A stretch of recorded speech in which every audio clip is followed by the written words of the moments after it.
En Apocalipsis capítulo 2 y 3 se mencionan a 7 iglesias, a las cuales el Cordero de Dios, Jesucristo, el Hijo de Dios, les dirige una carta. Póngame atención. Me es necesario decirles hoy que estas iglesias que están descritas en Apocalipsis capítulo 2 y 3 eran iglesias reales, eran iglesias que existían en Asia Menor Occidental, en la actual Turquía, en la época del Imperio Romano. Todas estas iglesias representaban y representan a las iglesias que han habido en toda la historia de la humanidad y las que habrán hasta el día en que Cristo venga por su amada, por su esposa, por su iglesia.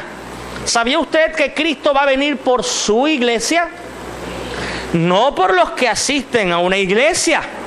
Cristo va a venir por su iglesia.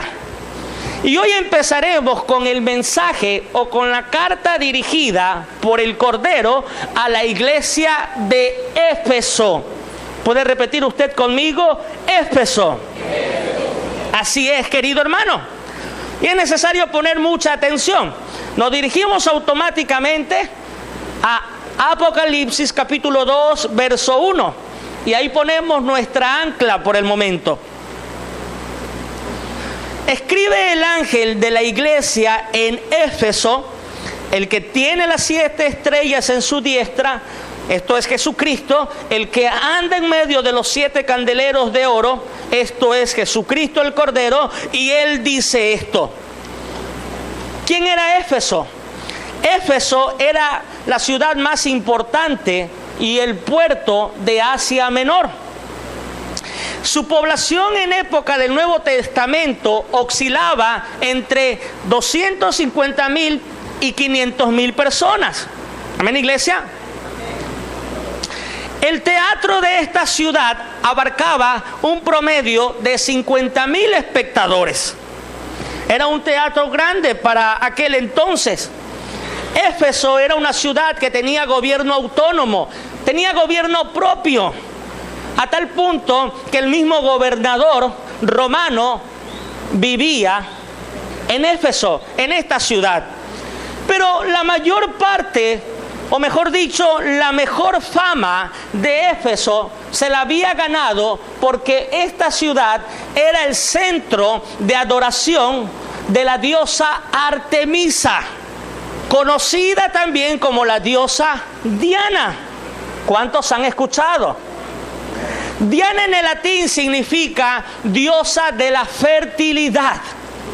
Éfeso era el centro de adoración a la diosa Diana. Era muy conocida y todos los hombres asistían para rendir adoración y libación a la diosa Diana. Por esto Éfeso era muy conocida. Y los artículos que se vendían para cuya adoración daban mucho ingreso a esta ciudad. Los hombres que se dedicaban a la venta de estos artículos tenían buenos réditos, tenían buenas ganancias, no solo para ellos, sino para la ciudad. Pero es en medio, iglesia, es en medio de todo este contorno idólatra y pagano que se desenvolvía en la ciudad de Éfeso, que había un grupo de fieles cristianos. Aleluya. ¿Se da cuenta usted? En medio de tanta idolatría, paganismo, libertinaje, se encuentra un grupo de fieles creyentes. Porque donde abunda el pecado, sobreabunda la gracia. Porque aún en medio de tantas malas influencias, hay hombres que están dispuestos a pararse en la brecha y a decir, aunque todo el mundo esté perdido, yo no lo haré, porque yo tengo mi mirada en Jesucristo. A este grupo de fieles cristianos es que el Cordero Jesucristo dirige su mensaje. Y es en el cual hoy día usted y yo vamos a anclarnos y vamos a aprender. Lo primero que hace Jesucristo con la iglesia de Éfeso es elogiarla. ¿Qué quiere decir elogiar? Quiere decir felicitarla. Jesucristo el Cordero elogia a los Éfesos. Y eso lo podemos ver en el verso 2 y 3. Demos lectura, por favor. El Cordero dice a los Éfesos, a los Efesios: yo conozco tus obras y también tu arduo trabajo y paciencia, y que no puedes soportar a los malos, y has probado a los que se dicen ser apóstoles y no lo son, y los has hallado mentirosos, y has sufrido y has tenido paciencia y has trabajado arduamente por amor de mi nombre y no has desmayado. Pongamos atención en este elogio. Y comienza diciendo: yo conozco tus obras y tu arduo trabajo. Podemos notar aquí que los creyentes efesios no eran creyentes holgazanes, como lo fue aquel hombre en la parábola de los talentos, que escondió su talento bajo la tierra. ¿Con qué fin? Con el fin de no trabajar, con el fin de no reproducirlo. El Cordero en este momento le dice a los efesios: yo conozco tus obras y conozco tu arduo trabajo. Ahora, arduo trabajo en el original griego denota trabajar hasta el punto de estar exhausto. ¿Me puede comprender?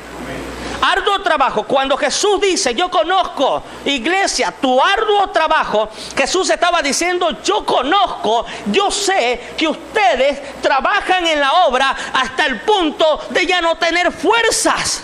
Sé que ustedes son obreros cristianos esforzados y que dan hasta la última gota de su sudor por amor a la obra mía, dijo Jesucristo. Este era el elogio que le estaba dando en este momento.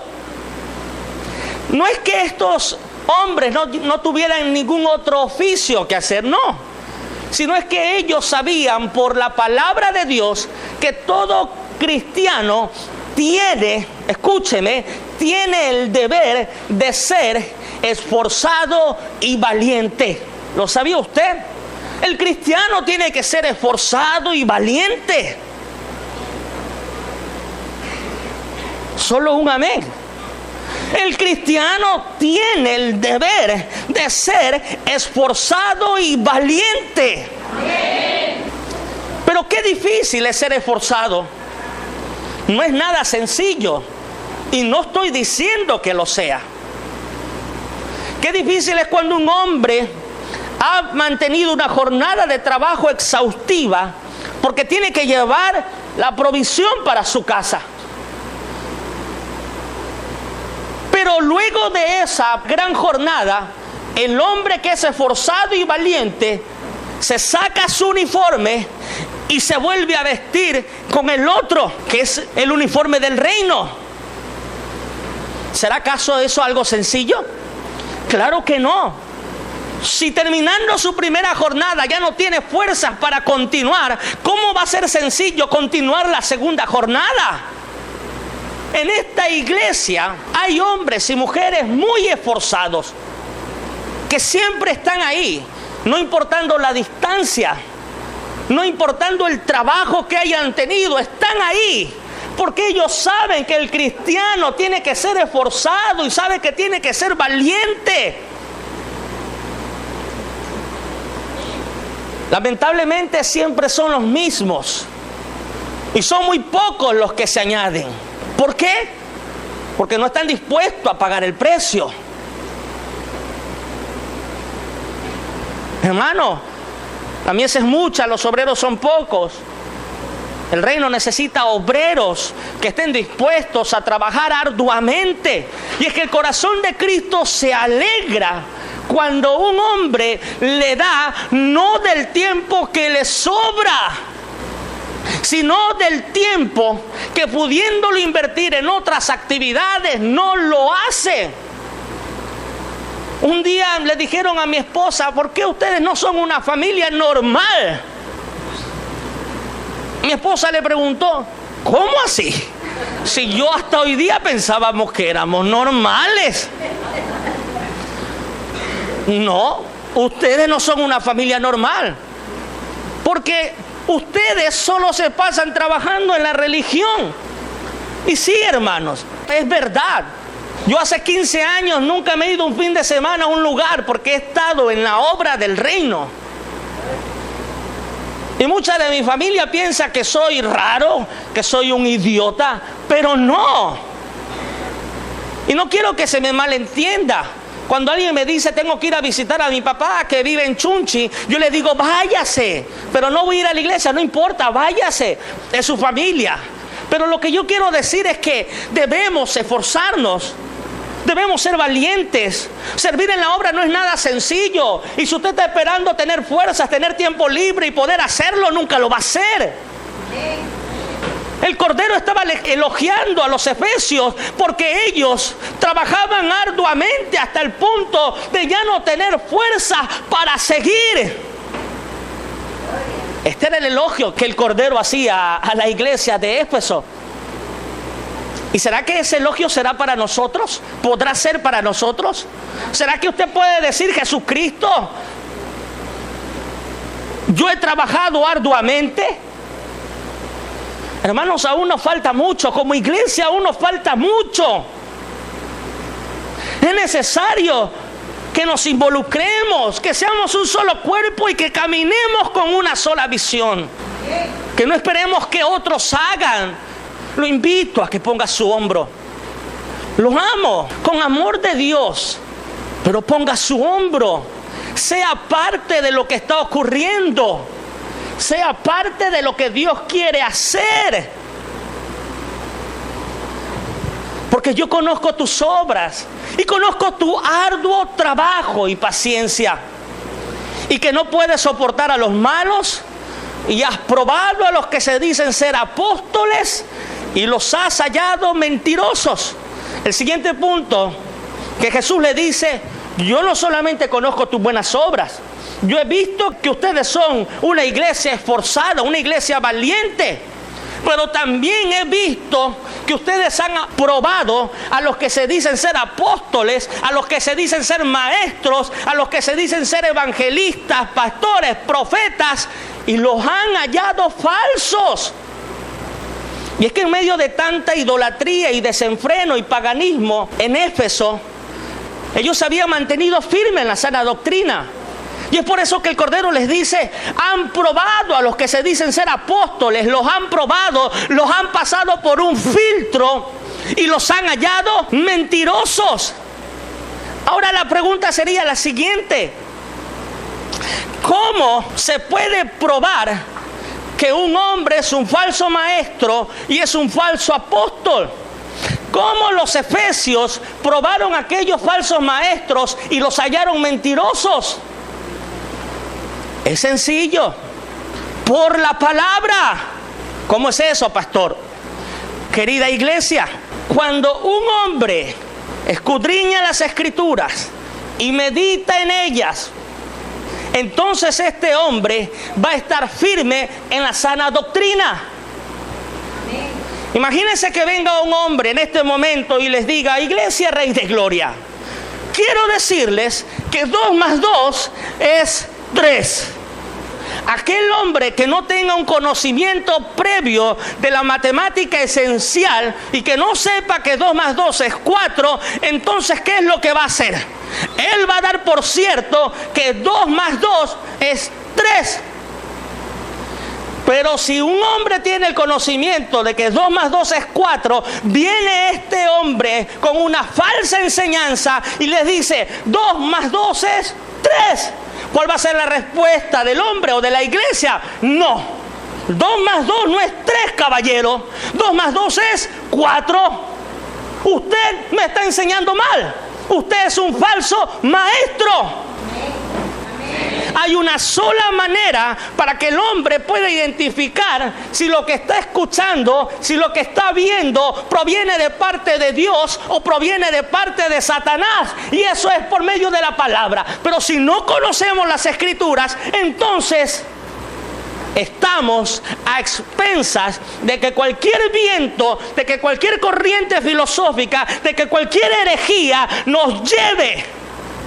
Con respecto a esto, el apóstol Pedro dice, acompáñenme, en 2 de Pedro, capítulo 2, verso 1, así como hubo falsos profetas entre el pueblo de Israel, así también habrá falsos maestros entre vosotros, que enseñarán con disimulo, estoy leyendo la Biblia Dios habla hoy, que enseñarán con disimulo sus dañinas ideas, negando de ese modo al propio Señor que los redimió, es decir, a Jesucristo.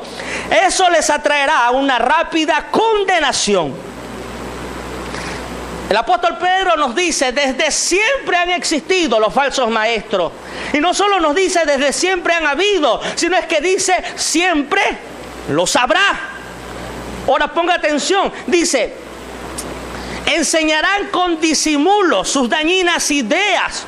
Esto es que ellos tendrán una astucia que les dará el mismo Satanás para que puedan engañar a las personas de una manera tan sutil que van a cambiar el evangelio, que es poder de Dios, por una falsa doctrina, por una herejía, por una filosofía de hombre. Y como el hombre no está centrado en las escrituras, entonces, ¿qué es lo que va a suceder? Se va. Y dice, sí, 2 más 2 es 3, yo me voy contigo. Porque 2 más 2 no es 4 y no me gusta ese pastor. Él siempre está hablando, que arrepiéntanse, que el pecado, que el infierno. Yo me gusta, 2 más 2 es 3, ahí me voy. Hermanos, es por eso la necesidad que tiene la iglesia de prepararse la palabra de Dios. El pueblo que conoce las escrituras no va a perecer, hermano. Entiéndalo, por amor de Dios, no va a perecer. Lo que menos queremos es pasar el tiempo. Lo que hacemos en esta iglesia tiene un propósito. Y el propósito es preparar al pueblo para los días malos, para los falsos profetas, para los falsos maestros, en contra de los falsos apóstoles. El conocimiento de las escrituras lo va a fortalecer y lo va a parar firme en la roca. El salmista dijo, aquel hombre que medite la palabra de Dios de día y de noche será como árbol plantado junto a corrientes de agua. Esto quiere decir que el hombre que medite la palabra sabe cuál es la verdad del evangelio. Y aunque vengan a decirle que el evangelio es otro, entonces este hombre seguirá. Aunque vengan corrientes, él seguirá firme y no se dejará engañar. Aleluya. Gloria a Dios. Hay muchos mentirosos, contumaces, hombres que andan predicando un falso evangelio, se lo puede llamar así. Iglesia, tenga cuidado con lo que escucha. Iglesia, tenga cuidado con lo que ve. No todo el que me dice Señor, Señor, entrará al reino de los cielos. Mateo capítulo 7. Y en aquel día, en el gran día del juicio, muchos me dirán, Señor, pero yo hice milagros. Póngame atención y que el Espíritu Santo ahora le abra su entendimiento. En aquel día del gran juicio muchos me dirán, Señor, yo hice milagros. Y usted pregúntese, ¿quién hace milagros? Claro que es con el poder de Dios, pero ponga atención. Y muchos dirán en aquel día, Señor, pero yo eché fuera tantos demonios. Y yo hice sanidades. Y yo profeticé. Pero Jesucristo le responderá, alejaos de mí, yo no os conozco. Alejaos de mí, salid de aquí. Satanás es conocido como el Dios de este siglo, como el príncipe de este mundo. Y no lo podemos tener en poco. Es una creación poderosa. Y que le da astucia y fuerza engañadora a los hombres para que perviertan las sanas doctrinas. Tenga cuidado, ojo, alerta con los canales que usted ve. Y no estoy hablando de canales que se dicen ser seculares. Estoy hablando con canales cristianos. Usted pregúntese, ¿este hombre está predicando el evangelio? Ese es el filtro. ¿Este hombre está predicando el evangelio? ¿O qué está hablando? ¿Este hombre me está predicando a Cristo muerto, sepultado y resucitado? ¿O de qué me está hablando? ¿Este hombre está predicando sobre el perdón de los pecados? ¿O de qué me está hablando? Iglesia, si un hombre no predica a Jesucristo, es un falso maestro. Si un hombre niega la deidad de Cristo y del Espíritu Santo, este es un falso maestro. Si un hombre convierte la misericordia y la gracia del Dios Altísimo en libertinaje, este es un falso maestro. Espíritu Santo, penetra estas palabras, que en medio de la corriente de este mundo no se dejen engañar. La iglesia de Éfeso fue elogiada por aquello, porque ellos no solo trabajaban arduamente, sino es que ellos se mantenían firmes en la palabra. Y este era el filtro con el cual probaron a los falsos maestros. Hoy en día la iglesia se ha quedado en un punto. Se ha quedado en el punto de un grito de júbilo, de un grito de guerra. Pero tenga cuidado. A pesar de los aspectos positivos que tenía la iglesia de Éfeso y de los elogios que le hace el Cordero, a continuación Jesucristo procede a hacerle un reproche a la iglesia. Y este reproche está en el verso 4. Vamos a leerlo. Pero tengo contra ti que has dejado tu primer amor. ¿Puede imaginarse aquella señorita y aquel jovencito enamorado? Ahí van de la mano, todo el día, no importa. Tienen que irse a un lugar, ahí van de la mano. Parecen chicles, pero con un mes sin masticar, ahí están juntos, ya se casan.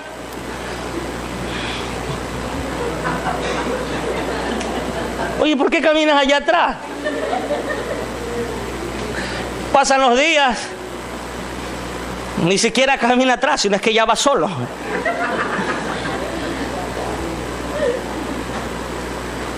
El reproche era, pero tengo algo contra ti, de Cristo a los Efesios, que has dejado tu primer amor. En otra traducción dice, pero tengo algo en contra tuya, y es que has permitido que se enfríe el primer amor. Los efesios se habían mantenido en su pureza doctrinal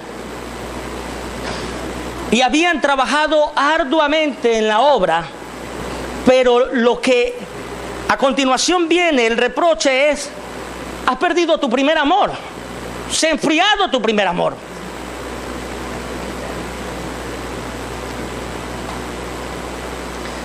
Esto quiere decir que aunque ellos servían en la obra, habían permitido que este servicio se convierta en algo monótono y automático. Ellos servían arduamente en la obra, pero habían permitido que el servicio de la obra se convierta en algo monótono. ¿Qué quiero decir con monótono, con automático?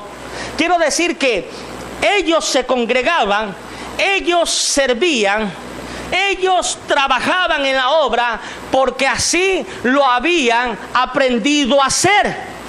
Pero el aceite de su lámpara había menguado y como resultado la llama que ardía ya no tenía la misma fuerza. Recuerde que esta carta va escrita no para los impíos, sino va escrita para la iglesia del Señor. Bendito Dios que este mensaje hoy día es para nosotros. Y es del cual debemos prestarle mucha atención hoy día, iglesia. Habían permitido que la rutina apague aquella llama de la pasión, del primer amor, de la luna de miel. Y el enfriamiento espiritual en un hombre es un cáncer que carcome poco a poco y que sin darse cuenta lo lleva a la muerte. Y es por esto el reproche del Cordero.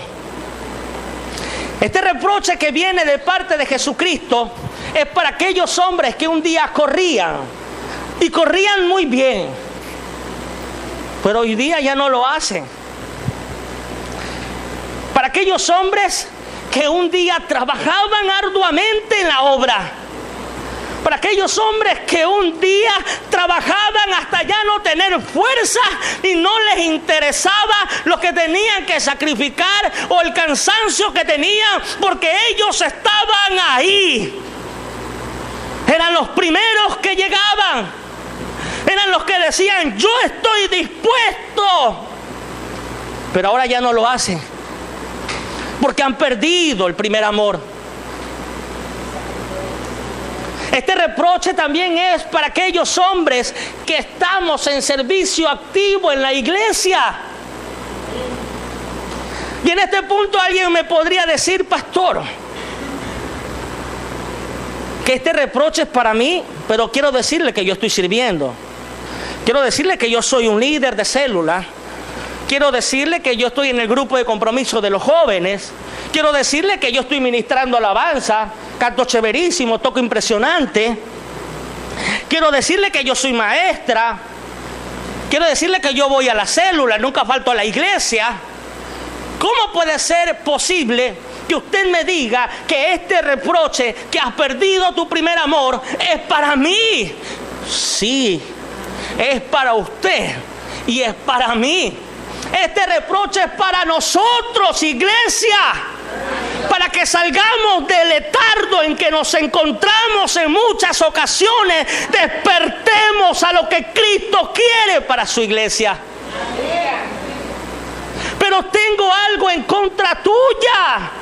Era una queja del Cordero para su amada. Tengo algo en contra tuya, y es que has permitido que el primer amor que tenías un día se apague. Ya no corres como antes, ya no sirves como antes. Imaginémonos que una mujer le dice a su esposo: por el vínculo del matrimonio y de la ley yo estoy atada a ti, y como consecuencia pues yo voy a hacer todo lo que me corresponde. Yo te voy a tener lista la ropa, te voy a cocinar, te voy a planchar, tu casa siempre estará muy arreglada,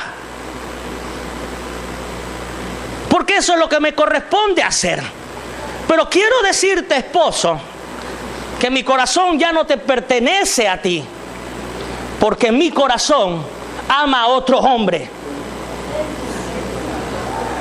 Es exactamente lo que sucede, y escúcheme bien, es exactamente lo que sucede.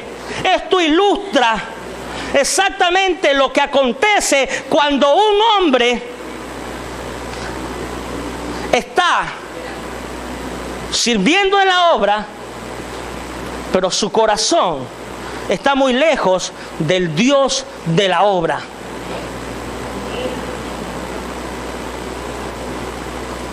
Tal vez usted está aquí y es un servidor. Tal vez tiene más años que yo en el Evangelio. Y tal vez usted está sirviendo, pero es porque así lo ha aprendido. Es porque se le ha hecho una monotonía. Es porque se le ha hecho una rutina. Pero su corazón está totalmente lejos de Dios. Y quiero darle otra noticia. Puede ser que alguien esté totalmente involucrado en las cosas del reino, pero por obras nadie es salvo. ¿O quién nos dijo que las obras no van a ser salvos? Puede ser que estemos todo el día involucrados en la obra del reino y trabajar incluso arduamente, pero que nuestro corazón esté muy lejos del Dios de la obra. Lo que nos va a salvar no es el trabajo que hagamos, porque esto de por sí, pónganle atención, esto de por sí ya es una obligación para todo creyente salvo y reformado. Son las obras de todo creyente. Pero lo que necesitamos es una intimidad con Dios. Si usted y yo estamos trabajando en la obra, pero hemos descuidado la intimidad con Dios, el fuego se ha apagado. Y al fin y al cuentas, este reproche es para nosotros. Algo tengo contra ti, que has permitido que el primer amor se enfríe.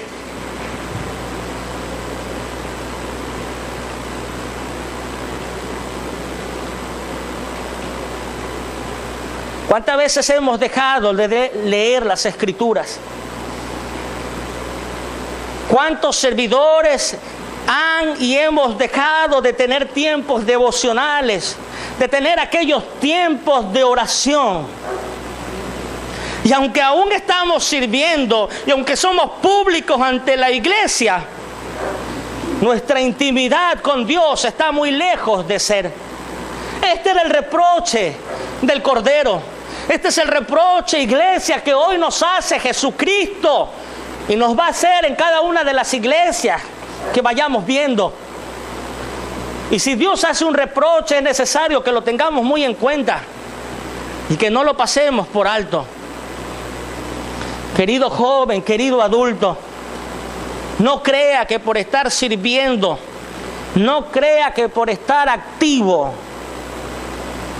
usted tiene una intimidad con Dios. No lo es así. La intimidad con Dios es en oración. La intimidad con Dios es en el estudio de las Escrituras. La intimidad con Dios es santidad cuando nadie te ve. Eso es intimidad con Dios. Y este era el reproche que el Cordero le hacía a los efesios. El Cordero los elogia como todo buen padre. Te felicito, hijo. Luego le dice, tengo algo contra ti. Le dice de lo que está adoleciendo. Pero no solo le dice la enfermedad de lo que está adoleciendo, sino es que a continuación le dice, te doy este consejo. Este es el remedio, esta es la cura, esto es lo que tienes que hacer. Esto es por donde te tienes que ir, por donde te tienes que dirigir. Acompáñenme al verso 5, por favor. En la primera parte de este verso podemos ver el consejo. Recuerda, por tanto, de dónde has caído y arrepiéntete y haz las primeras obras.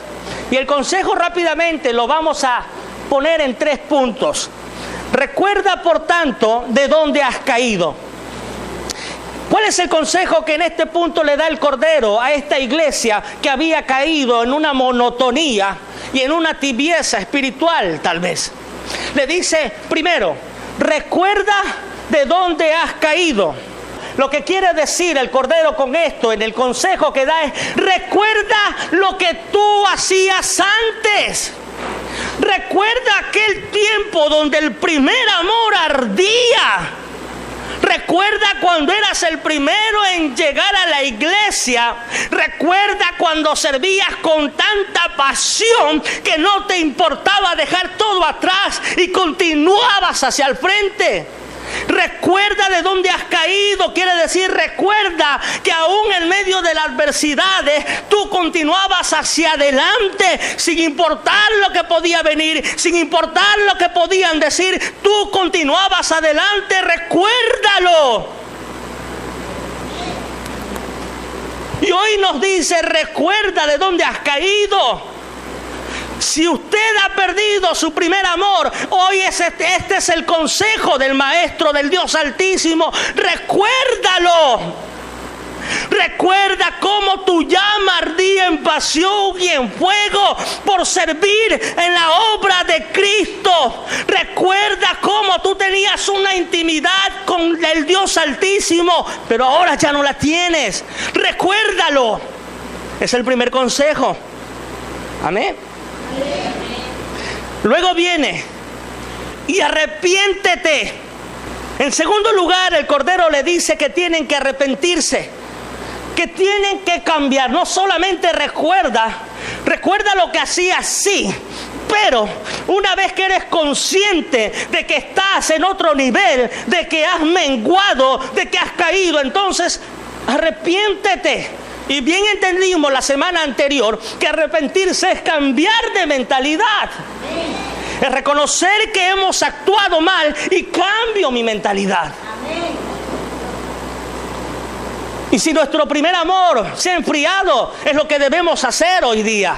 Reconocer lo que está sucediendo con nosotros. Hermano, un cristiano sin fuego es tremendo. Un cristiano sin el gozo y el poder del Espíritu Santo es un muerto viviente caminando en la calle.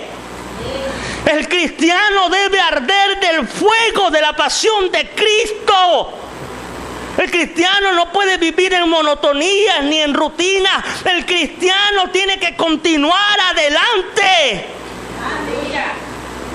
No porque me cae bien el pastor o porque me cae mal el pastor. No porque me cae bien el que canta, porque me cae mal el que canta. El cristiano tiene que seguir adelante con su mirada en Cristo. Y la llama no puede apagarse jamás. Hoy es tiempo de arrepentirnos.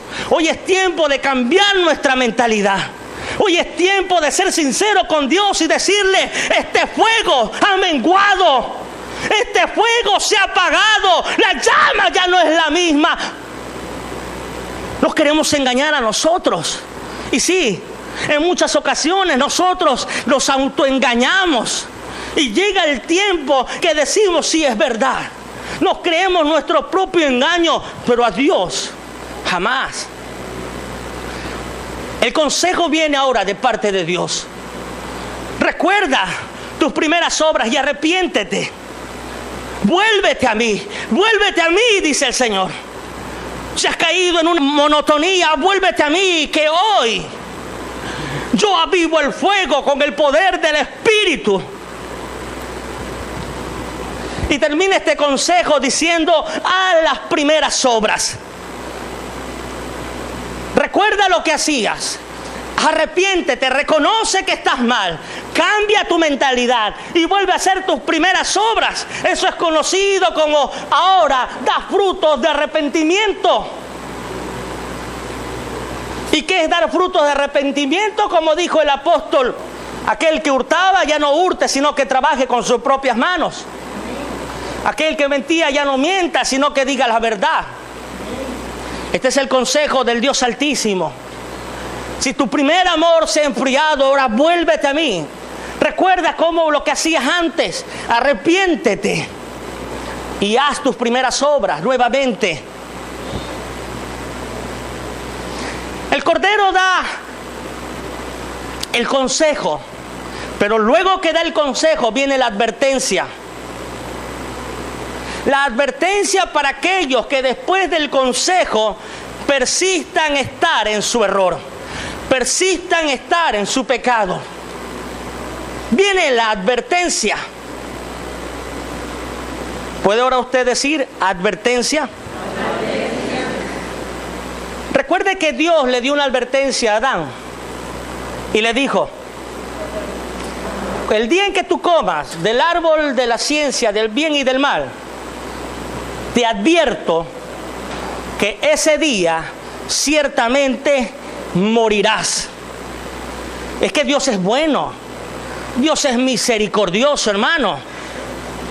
Y Dios te dice de lo que adoleces, Dios te da la cura, Dios te da el consejo, pero luego viene la advertencia para que el hombre no pueda decir: es que nadie me dijo, es que Dios no me advirtió, es que Dios es un Dios malo. No lo es así.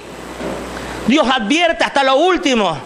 El corazón de Dios anhela que todos nos volvamos a Él. Y la advertencia está en el verso 5.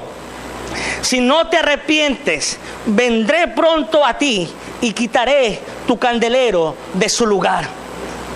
Esta es la advertencia. Si tú no te arrepientes, si tú no te vuelves a mí, vendrá mi juicio sobre ustedes. Y esta es la advertencia que hoy día Dios hace a la iglesia local. Esta es la advertencia que Dios hoy día nos hace. Si no nos volvemos de nuestros caminos, si no nos volvemos, entonces vendrá juicio sobre cada uno de nosotros. Juicio. ¿Pero por qué? ¿Por qué Dios puede ser tan injusto? ¿Dios es injusto? Si nos está aconsejando, si nos está advirtiendo, y si aún así persistimos en lo mismo, entonces ¿por qué diremos que Dios es un Dios injusto? Nuestros primeros padres fueron expulsados del Edén, no por injusticia. Dios les advirtió. Ellos lo decidieron así. Y no solo le da la advertencia, y termino con esto, sino es que también les dice cuál va a ser la recompensa. Ah, bendito es el Señor. Verso 7. El que tiene oído, oiga lo que el Espíritu dice a las iglesias. Satanás siempre está intentando ensordecer las almas. Pero yo sé que hoy día esta palabra ha caído en tierra buena. Yo sé que esta palabra está haciendo efecto y que es para salvación de las almas, que es para regeneración del cuerpo de Cristo, que es para beneficio de la iglesia del Señor. El que tiene oído, oiga lo que el Espíritu dice a las iglesias. Al que venciere le daré de comer del árbol de la vida, el cual está en medio del paraíso de Dios. ¿En qué consistía la recompensa? La recompensa consistía en que el que venciere iba a comer del árbol de la vida. Aquel árbol es el que se menciona en Génesis 2 y 3. Aquel árbol era el que daba inmortalidad a los hombres, pero que a causa del pecado, el hombre quedó prohibido de tener acceso a este árbol. Es decir, a causa del pecado, el hombre tiene que morir. Pero he aquí la gran recompensa del Cordero, que le dice a su iglesia y hoy día nos dice a nosotros: si tú vencieres, te daré de comer del árbol de vida. ¿Por qué? Porque aquella entrada que teníamos al árbol de vida fue tapada por el pecado, pero cuando Cristo murió en la cruz del Calvario, nos dio entrada libre, y no solamente nos dio entrada libre, sino es que ahora esta victoria era con creces. ¡Aleluya! Y bien dijo el rabí, bien dijo el maestro: yo soy la resurrección, yo soy la vida, y el que cree en mí, aunque esté muerto, éste vivirá. Y esa es la esperanza del cristiano. Dele un fuerte aplauso y glorifique con su boca al Señor.